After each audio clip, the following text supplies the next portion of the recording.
லூக்கா எழுதிய நற்செய்தி அதிகாரம் 10 இறை வசனங்கள் 1 முதல் 9 முடிய.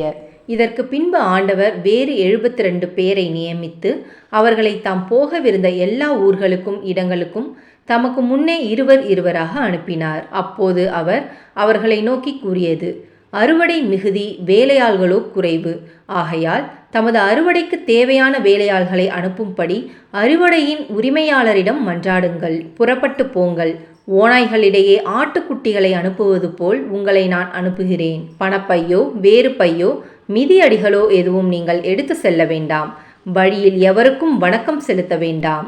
நீங்கள் எந்த வீட்டுக்குள் சென்றாலும் இந்த வீட்டுக்கு அமைதி உண்டாகுக என முதலில் கூறுங்கள். அமைதியை விரும்புபவர் அங்கு இருந்தால் நீங்கள் வாத்தி கூறிய அமைதி அவரிடம் தங்கும். இல்லாவிட்டால் அது உங்களிடமே திரும்பிவிடும். அவர்களிடம் உள்ளதை நீங்கள் உண்டு குடித்து அந்த வீட்டிலேயே தங்கியிருங்கள். ஏனெனில் வேலையாளர் தம் கூலிக்கு உரிமை உடையவரே. வீடு வீடாய் செல்ல வேண்டாம். நீங்கள் செல்லும் ஊரில் உங்களை ஏற்றுக்கொண்டால் உங்களுக்கு பரிமாறுவதை உண்ணுங்கள். அங்கு உடல் நலம் குன்றியோரை குணமாக்கி இறையாட்சி அவர்களை நெருங்கி வந்துவிட்டது என சொல்லுங்கள். இது கிறிஸ்துவின் நற்செய்தி. கிறிஸ்துவே உமக்கு புகழ்.